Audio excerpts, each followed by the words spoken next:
ڕێگە بە خۆیانەیەن کەلوپەلی ڕۆژنامە نووسان بشکێنن بیانگرن تەقەیان لێ بکەن ڕێگریان لێ بکەن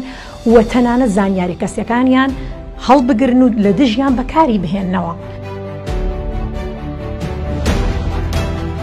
ئەم جۆرە لە مامەڵەکردن لەگەڵ سۆشیال میدیا و لەگەڵ میدیای تازەیە بە مەبەست ئەکرێ لە کوردستانە و مەبەستەکەشی ئەوەیە کە متمانە بە میدیا نهێڵێت.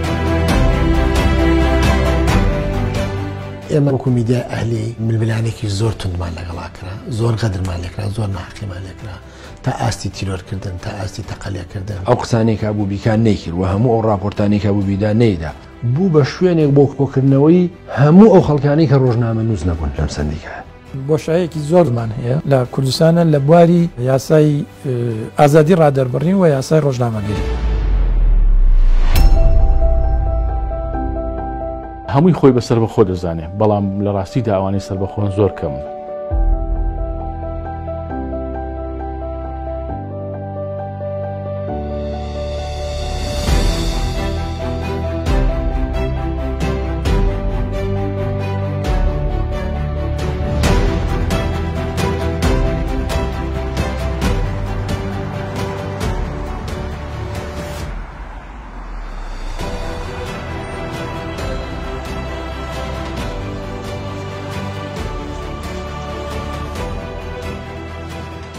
ڕۆژنامەگەری بە عام و ئازادی ڕۆژنامەگەری لە عێراق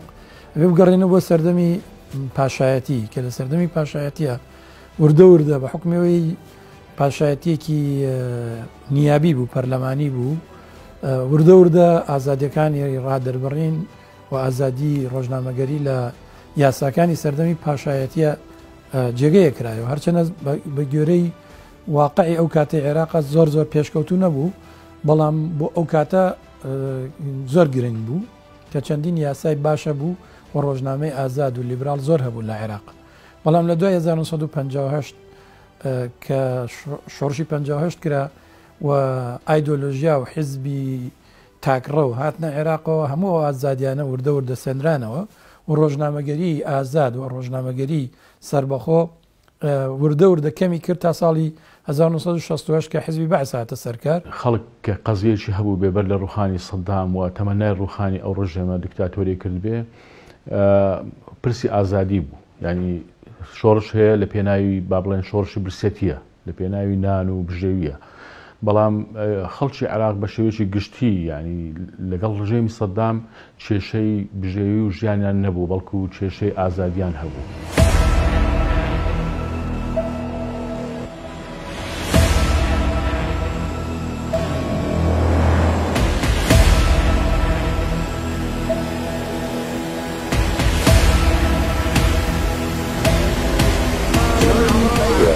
هەرچی کەناڵی میدیایی هەیە هەر هەمووی لەژێر کۆنتترۆلی دەوڵەت و لەژێر کۆنتترۆلی حزبی بەعسا بوو بچووکترین جیاوازی بیرروڕا بچووکترین ڕەخنەوە ناڕەزایی نەک هەر قابلی سەرکوتکردن بوو بەڵکو ڕنگ بوو بێ بەهۆی ئەوەی کە خاوەنەکەی هەر لە سێدارە بدرێت لەبەرەوە بە شێوەیەکی ڕەها ئەتوانم بڵێم لەژێر دەستی سەدام حوسێنە هیچ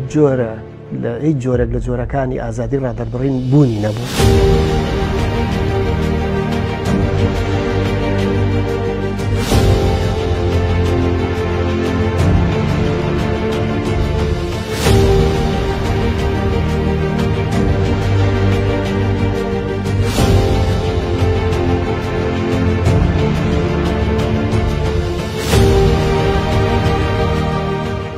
ساڵی 1991 ڕاپەڕینمان کرد و توانیمان ئەو دەسەڵاتی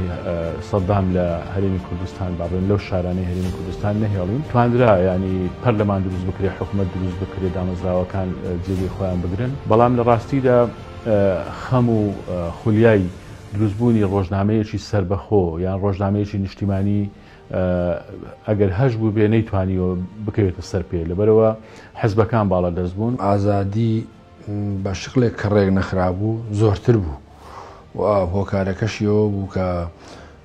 مەسەڵەن حکوومەتی هەرێمی کوردستان پێی وا بوو هێشتا مەسەڵەنی ینی جۆرێک لە ئەحراجی بۆ دروستەبێت خەڵک بگرێ خەڵک زیندانی کە خۆپیشاندار بگرێ بکوژێ ئەوانە بە حکومەوەی کە لە شاخەوە هاتووە چەند ساڵێکی زۆر مێژوویەکی زۆر دیعای ئازادی و دیموکراسی کردووە ئەوە خاڵێکیان بوو کە زۆر گوێی پێ نەدا بەو بابەتان. زۆربەی حیزبەکانی ئێمە لە ڕووی عەقڵیەتی سیاسیانەوە بەرامبەر بە جیاوازی بیرروڕا و بەرامبەر بە ڕەخنەکردن زۆر لە حیزبی بەعسە چن، بەڵام ئێمە خۆشبەخت بووین لە یەک شتا کە ئەویش ئەوە بوو یەک حیزبمان نەبوو کە توانای ئەوەی هەبێ سەیطرە بەسەر هەموو کوردستانە بکە. هەر لە دوای ڕاپەڕینەوە فرەیی هەبوو لە حیزبەکانی ئێمە و ئەم فرەییە بە جۆرێک بوو کە کەس نەیەتوانی ئەوی تر بسڕێتەوە، چونکە هەموو هێزەکان هێزی چەکداریان هەبوو. وارێکێ لەمانە لەگەڵ هاتنەوەیانە دام و دەستگای ڕاگەیاندنی خۆیانیان دامەزران. ئەو سەردەمە زۆرتر ڕۆژنامە و گۆڤار و سەرەتا رادیۆ و دواتریش تەلەڤیزۆنە مەحەلیەکان بوون. و ئەم میدیا حیزبیەش جۆرێک لە قسەی تیاوترا، جۆرێک لە فەزایەکی ئازادی هەبوو بۆ قسەوتن. دوا بە دوای شەڕی ناوخۆ مەساحی ئازادیەکان بەرتەسک بووەوە و میدیاکان 100% بوونە حیزبی و هەڵگری ئیدۆلۆژیایەک و ئەو گوتارەی بەرەمێنە کە حیزب ئاڕاستەیە کرد. دوای ڕاپەڕینی 1991 ئازادیەکی زۆر باش پێچوانەی و ئازادی پێچوانەی ئەو شێوازی حکومڕانەی کە لە سەردەمی بەعسە بوو ڕۆژنامەگەری ئازاد لە کوردستانە سەری هەڵدا و هەموو حیزب و لایەنێکی سیاسی هەموو ڕەوتێکی فکری ڕۆژنامەی خۆی هەبوو. بەڵام زۆربەی هەر زۆری ڕۆژنامەکان لەو قۆناغا توانم بڵێم تا ساڵی 2000 ڕۆژنامەگەری حیزبی ئایدۆلۆژی بوو. بەڵام لە ساڵی 2000 باملاوە بە حکمی دەرکەوتنی ڕۆژنامەی هاوڵاتی و چەندین ڕۆژنامەی تر هاوشان لەگەڵەوە کۆمەڵێک گۆڤار و ڕۆژنامە کە سربەخۆ بوون و لەلایەن کەرتی تایبەتەوە دەرەکان.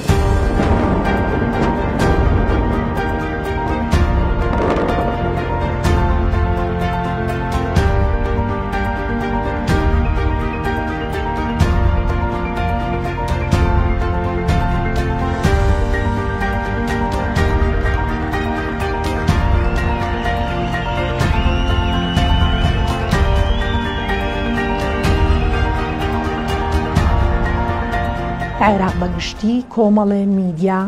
دروست بوون، بە تایبەتی میدیا ئەهلی بە فەندی نێودەوڵەتی کە ئەم میدیایانە ڕۆڵی ڕاستەقینەی ڕاگەیاندنیان جێبەجێ کرد کە گەیاندنی زانیاریەکانە بە شێوازێکی بێلایەنانە ئازادانە ئەوەی کە خەڵک مەبەستێتی بیزانێ و زۆربەیان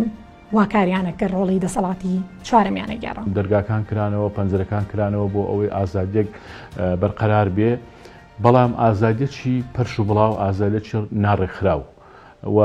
بەشێکی زۆریشی پەیوەندی بە ئەو ململانیانە هەبووە، ئەو ململانیانەی کە لە عێراقدا بوونی هەبووە و بەشێکی زۆریشی ئێستا ماوە، وەکو ململانێ تائیفی و نەتەوەیەکان، ململانێ حزبیەکان، ململانێ هێزە چەکدار و گروپە جیازیەکان، هەموو ئەوانە لە ڕێگای دروستکردنی میدیای تایبەت بە خۆیانەوە توانیوانە ململانەکان بەڕێوە بن و بەرامبەرەکانیان بیانێ با بڵێن ململانی لەگەڵ ئەوانەی بەرامبەرەکانی خۆیان بکەن. هەرێمی کوردستان لە ڕووی ئابووریەوە بەڕاستی وێران بوو، بۆیە بیرکردنەوە لە دروستکردنی میدیایەکی ئازاد کە پێویستی بودجەیەکی تایبەت هەیە دو ئەکەوێت تا ئەو کاتێک کە یەکەم ڕێکەوتنی نێوان پارتی یەکێتی لە واشنگتۆن ڕوئەیە و شەڕ نامێنێ، چونکە لە سەردەمی شەڕە ڕۆژنامەی ئازاد زەحمەتە جێگای بێتەوە. ئەو ڕۆژنامانەی کا بوون سیاسی بوون و حیزبی بوون و بە پێی هاوکێشە سیاسیەکان ئیشیانە کرد. دووهەمیان ئەو کاتێک کە بڕیاری 1986 جێبەجێکرا و ئەتوانم بڵێم ئاهێک بەبەر خەڵکی ئەم وڵاتە هاتەوە چێکم لانی کەم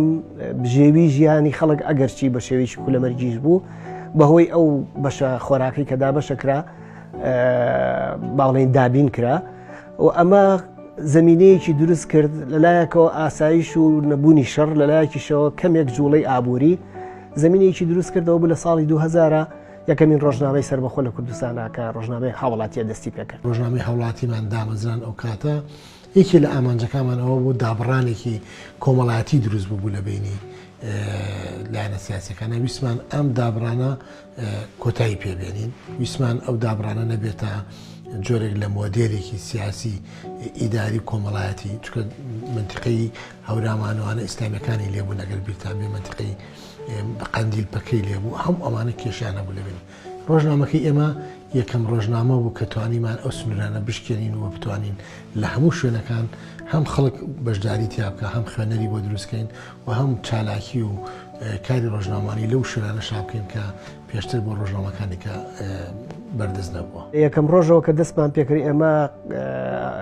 بڕیارەکەمانەوە بوو ئەبێ لە هەموو هەرێمی کوردستان بڵاو بێتەوە هاوڵاتیەوە. بۆیە ئەو کاتە دوو ئیدارە هەبوو، دوو مۆڵەتمان وەرگرت لە دوو وەزارەتی ڕۆشنبیری، وەزارەتی ڕۆشنبیری هەولێر و وەزارەتی ڕۆشنبیری سلێمانی، و بیرمە و ژمارەکان ئێستا ماون لە ژمارەی سفری هاوڵاتیە لە دوا لاپەڕەیە هەردوو مۆڵەتەکەمان بە تەنیژەکەەوە بڵاو کردەوە. ڕەنگە ئێمە تاکە ڕۆژنامە بین لە مێژووی نەگەر کوردستانە بەڵگو ناوچەکەشە کە لە یەک وڵاتە مۆڵەت لە دوو وەزارەت وەرەگری کە بەحساب هەردووجانی هەریەی وڵاتەکەن. ژمارە حوتیا پارەمان پێنەما چەند فکرێکە فکرێکەوە بوو کە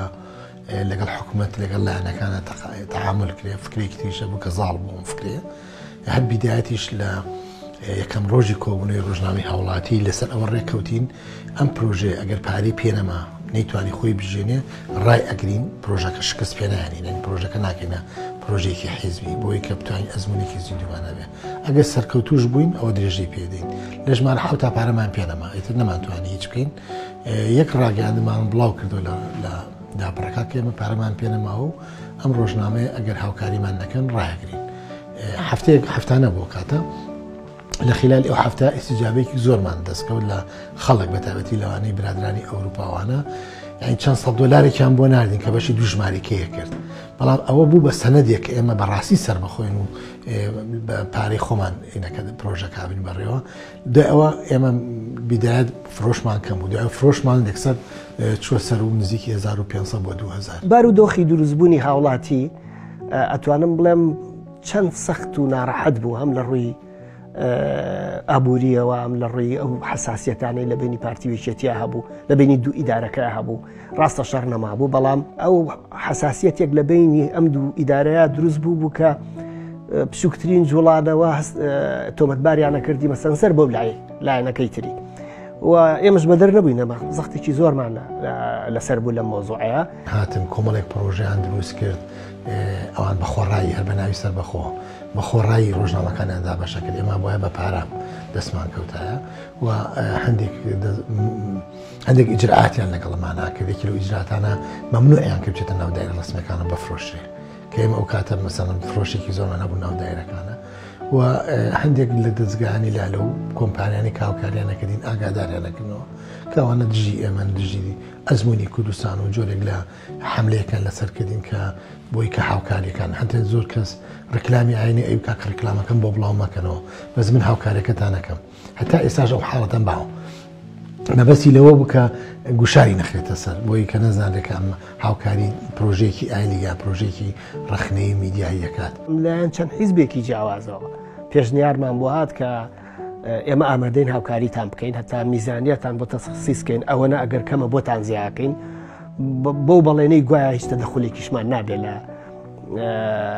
بەشی نووسینی ئێوە و ئێوە ئازادی خۆتانە بێت. ئەمە ئەمانزانی کە ئەمە ڕاست نییە، ینی لەسەر هەتاشە ئەم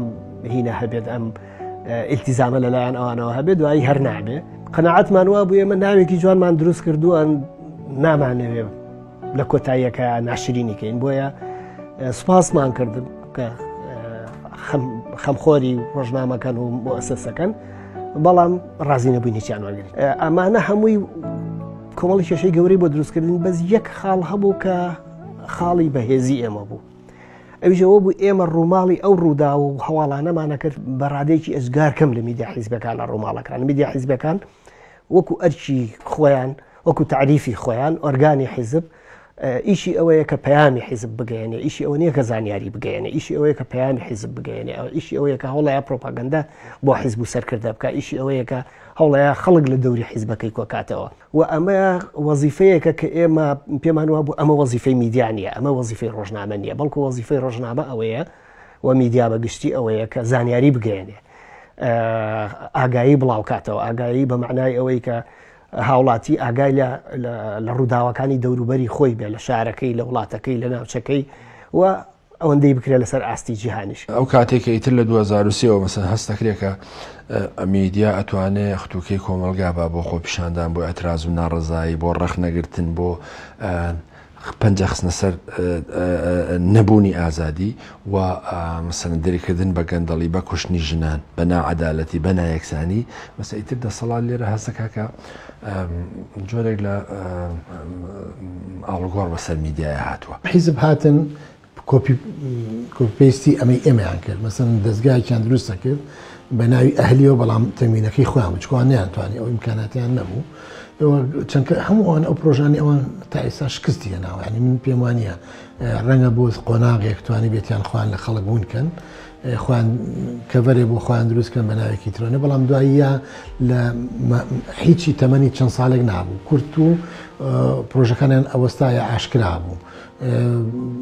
حتا مەسەن هەندێک لەو دەستگانی کەیسا ماون باقین لە بیدایەتە بە ناوی تەلەڤیزۆنیشن بە ناوی سەربەخۆ دروست وەڵامی سا دەرکەوتو کەمە پرۆژەیەکی حیزبی بوو هەر لە بیدایەتەوە. میدیای حیزبی بۆ پرەنسیپانی خۆی مایە بەڵام بەدیلێکی دروست بوو دیلێکی زۆر ناشایستە ناشەریفانە دروست بوو کە ناوی میدیای سێبەر بوو. ئەم میدیای سێبەرە هات هەموو شتێکی خسە ژێر پرسیارەوە. بۆچی ئایب بوو ئەم میدیایە؟ یەکیانەوە بوو کە حەقیقی لەدایک نەبوو دوو هەم ئەمە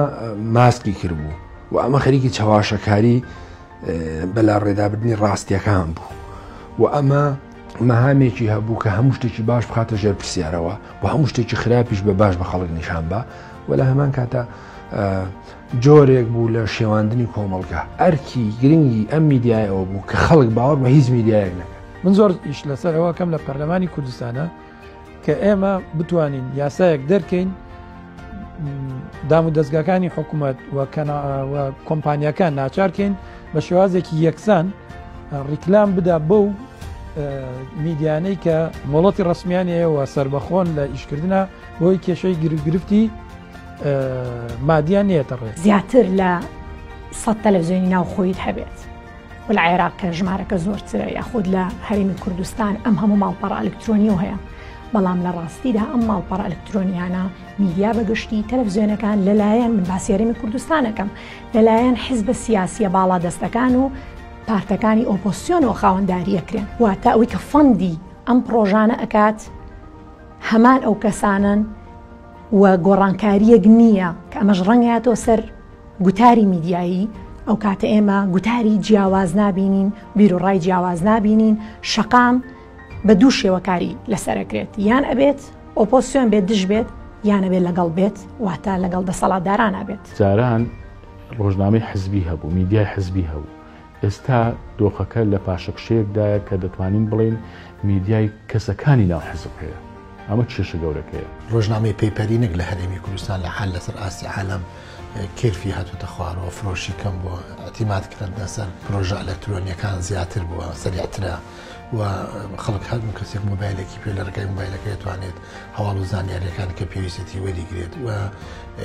کەناڵ زۆر بووە دەستگاکان زۆر میساج کەسێک بۆ خۆی کە فەیسبووکی کێ خۆی بە خاوەنی دەستگایەکی میدیایی زانێتوانێت وێنەی تیا بڵاوکاتەوە وتاری خۆی تیا بڵاوکاتەوە یعنی پێویستیەکان بە پەیپەر کەم بوانێت یعنی فیلتەر نەماوە ئەو فیلتەرەی کە من بووم ئیتریا مەسەڵ ڕۆژنامەیەکی حیزبی بوو یا هەر کەسێ بوو یا تەلەڤیزۆنێ بوو پێویستی بەوە نەماوە مۆڵەت لە خەڵک وەرگێ بۆ ئەوەی دەنگی خۆی بگەێنێ ڕاستە مەسەرەن دەستەی نووسەران وەکو نوعی لە نوعەکان فیلتەر و سانسۆر بوو بەڵام عینێکە عینی کاتا فیلتەرێک بوو کە ڕێگەی نەئەیە زانیاری ناڕاست بڵاوێتەوە مەسەلا ئەم جۆرە لە مامەڵەکردن لەگەڵ سۆشیال میدیا و لەگەڵ میدیای تازەیە بەمەبەست ئەکرێ لە کوردستانە و مەبەستەکەشی ئەوەیە کە متمانە بە میدیا نەهێڵێ و تا حەدێکی زۆر لەمایە سەرکەوتوو بوون چونکە ئەمەنە درۆ بڵاو بۆتەوە ینی متەلەقی وەرگر نازانێ ڕووبکاتە شوێ ئەو تەکنۆلۆژیان نوێیە کارێکی کردووە کە زۆر سەختە تۆ ڕۆژنامە نووسێکی پرۆفشناڵی کە ئەرکی ڕۆژنامە نووسیە جیا بکەیتەوە لە هەر هاوڵاتێکی ئاسایی کە زۆر جارەیە ئەڵێ من ئیشێکی ڕۆژنامەوانیم کردووە ئەمە پێویستی بەڕێخستنەوەیە ئەرکی سندیکای ڕۆژنامە نووسانەوە ئەرکی سنتەری میترۆیە کە ئەم جۆرە یاسانە بە زووترین کات لە کوردستانە ڕێخا بۆەوەی هاوکار بن لەگەڵ پەرلەمانی کوردستانە بۆەوەی یاسایەکی وامانە بێ ڕۆژنامە نووسی پرۆفشناڵ لەگەڵ هاوڵاتێکی ئاسایی کە پیجێک لە پیجێکی خۆیان لە شوێنێکی خۆیان شتێکە نووسێ جیاکرێتەوە.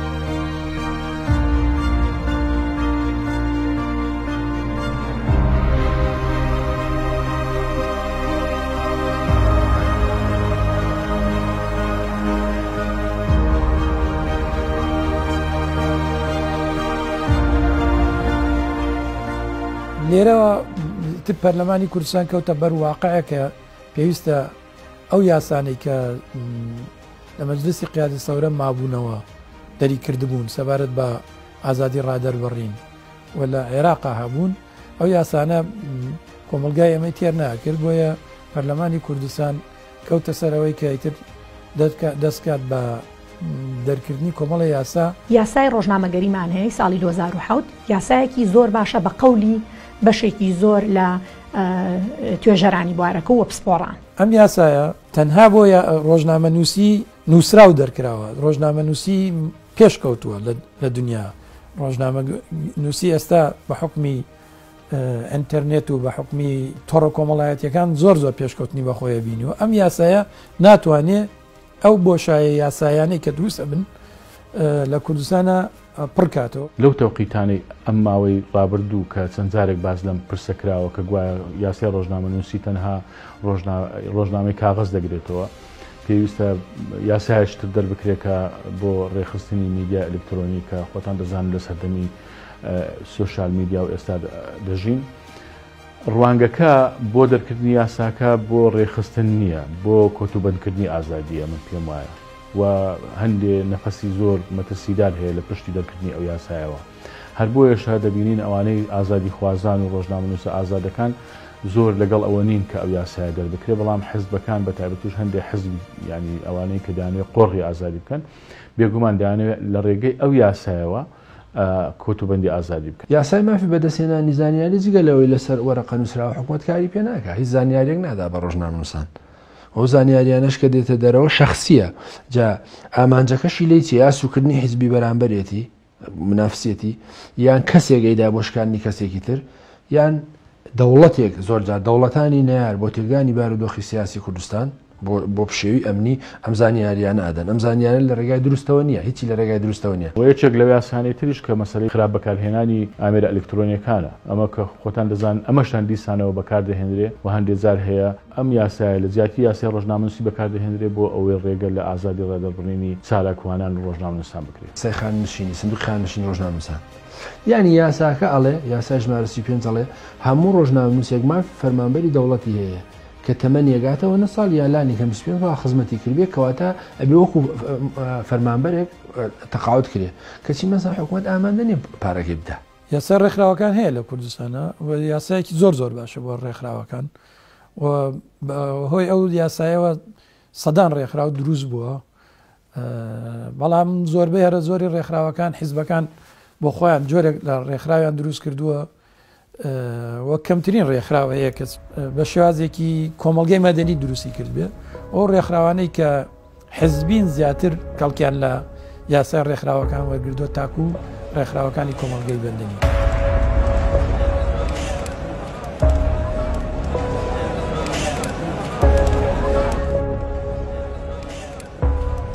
یاسای خۆپیشاندان کە لە کوردستانە هەیە زۆر جارەیە بە حکمی دەسەڵاتی سیاسی زۆر جارەیە ئەم یاسایە جێبەجێ ناکرێ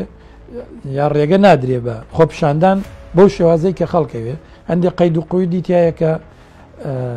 ناکرێت تۆ خۆپیشاندان بکەیت و ئەو قەیدانە ئەو بەندانە هەبن کە لە یاساکە هەن دوو ینی فەلسەفە هەیە لە دەرکردنی یاسا لە وڵاتانەی کە دیموکراتین ئەو فەلسەفەیە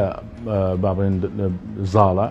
کە دەڵێت تۆ ئازادیت بە خەڵک دەڵێت تۆ ئازادیت بەڵام یاسایەکت بۆ دانێنم بەشێک لەو ئازادەت بۆ لێدەسەنمەوە بۆ ئەوەی کۆمەلگا ڕێکخەم بۆ ئەوی ئازادێکی خۆت مارەسە بکەیت بەڵام فەلسەفەیەکی تر هەیە نا دەڵێت تۆ ئازاد نیت یاسایەکت بۆ دادنێن بۆ ئەوەی تۆ نەتوانی ئەو ئازادیانی خۆی ممارەسە بکەیت و ئەو زۆربەی زۆری ئەو ئازادیانت لێ دەسەنمەوە بەداخەوە ئەوانە هی ئەو دەسەڵاتانن کە تۆتالیتارن من پێم وایە بەشەکی زۆری لەوانەیە کە ئەو یاسایانە دەرچوون و یاسایانە دەردەکەن هەم لە عێراق هەم لە هەرێمی کوردستان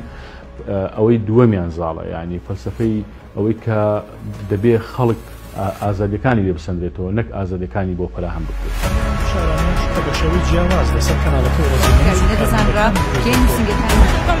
ڕزایی دانیشتوانی ڕۆژماڵی ئۆپەراسیۆنی شەڕی ڕێگری دەکەن هێزی ئەمنیەکان ڕێگری دەکەن لە دەستگاکانی ڕاگەیاندی بۆ ڕما بکەن ئەو کامێرە کاکە دەست ئەو کامێرە کاکە ئەتکاک بۆچی بۆ دەستە کامێرە مەدە دەستە کامێرە مەدە. ئێمە کاتی خۆی دۆستێکمان هەبوو پێشنیاری بۆ کردین وتی ئێوە بۆیە حەزێتانە درن لەسەر جادە و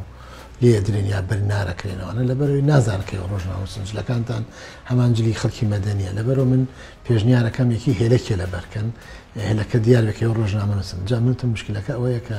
تۆ ئەمانکەیتە هەدەف بۆی کە لێمە من چکە ناو ڕۆژناموسەکە لە ناو خۆپیشاندانەکەنە ئەگەڕێن لە ڕۆژناموسەکان بیرێن چکە پیان وایە ئەوان سەری ڕمەکانن لەبەرەوە کە تۆ ئەم کەسە ئەم هێلەکەی لەبەرەکەی ڕێک یایی پێکن یا دەستێگن و قۆڵی بەیان و ئەیبەن لەبەرەوە ئەمە خەلەلە چکە تێگەشتێکی جیاوازە بوو ئەوان پیان وا بوو نازانن کە بیانی بوو دۆستەکەمان من پێم وایە ئێمە لە وەکو میدیای ئەهلی ململانێکی زۆر توندمان لەگەڵا کرا زۆر غەدرمان لێکرا زۆر ناحقیمان لێکرا تا ئاستی تیرۆرکردن تا ئاستی تەقەلێکردن من بۆ خۆم نزیکی 55 بۆ 60 داوام لەسەر تۆمار کراوە ئێمە هەمومان هیوامان بەوە بووکە پەرلەمانی کوردستانی یاسا دەرەکە و ئەم یاسای زامنی لانی کەنی ئازادی بیرروڕا دەربڕینە بێ و دەرگاکانمان لانی کەمی سەر بە خۆیان تیابێ بۆی کەم یاسایانە جێبەجێ بکەن بەڵام ئەوەی ئەی بینین یعنی مەسەرەن من تەسەورەکەم ساڵی 2001 باشتر بوو لە ئێستا سندیکای ڕۆژنامەنووسانی کوردستان کا بوو نوێنەرایەتی ڕۆژنامەنووسان کا بەداخەوە یعنی ئێمە بۆ خۆمان باو بڵێم نەمانتوانی نوێنەرایەتی هەموو ڕۆژنامەنووسان بکەین ڕاستە نوێنەری حیزبەکان لەو سندیکایە هەبوون بەڵام بەڵێ دەورانێکی پێشترا ئەیتوانی لانی کەم بەشێک لە مەهامەکانی جێبەجێکا بەداخەوە لە دوای توانم بڵێم لەم چەند ساڵی ئەخیر لە یەک دوو کۆنگرەی داهاتوویە سندیکا دەورە و نەخشی نەماوە و هەموو ئەو قسانێکا بوو بیکان نەیکرد و هەموو ئەو راپۆرتانێکا بوو بیدا نەیدا و بوو بە شوێنێک بۆ کۆکردنەوەی هەموو ئەو خەڵکانەی کە ڕۆژنامە نووس نەبوون لەم سندیکا ڕۆژنامەنووسانی کوردستان لە ڕاستیدا هەر لە سەرەتای دروستبوونیەوە تا ئێستاش لەگەڵ بێ حزبیە و لە بینی حزبەکان دابەش کراوە و ڕوانگەیان بۆ ئازادی ڕادەبڕین و پشتیوانیکردن لە ڕۆژنامەنووسان ڕوانگەیەکی حزبیە کاری ڕۆژنامەنووسی لە هەرێمی کوردستان نەبوو بە پیشە هەرگیز نەبوو بە پیشە ئێستاش نەبوو بە پیشە ئەمە گرنگترین خاڵە لە هەموو دنیا کاتێ میدیا بێ بە پیشە ئەرزشێکی تایبەتی هەیە و حسابی تایبەتی لەسەرەکرێت پیشەیە لە هەموو مەسەن لە ئەوروپا میدیا پیشەیە جێگای تەقدیری خەڵکە ئێمە گەر باسی پێشێلکاری بکەین لە ساڵی 2011ەوە هەتاوەکو ساڵی 2022 کە سنتەری میترۆ 12 راپۆرتی بڵاو کردوێتەوە لە ماوەی ئەو ساڵانەدا 3461 پێشێلکاری بەرامبەر بە ڕۆژنامەنووسان ئەنجام درراوە 431 پێشێلکاری لەو پێشێلکاریانە لە باڵی نوێترین راپۆرتی سنتەری میترۆ خراوەتە ڕوو ئەمە بەراورد بە ساڵی 2014 تەنها 100 پێشێلکاری هەبووە بەرامبەر بە ڕۆژنامەنووسان.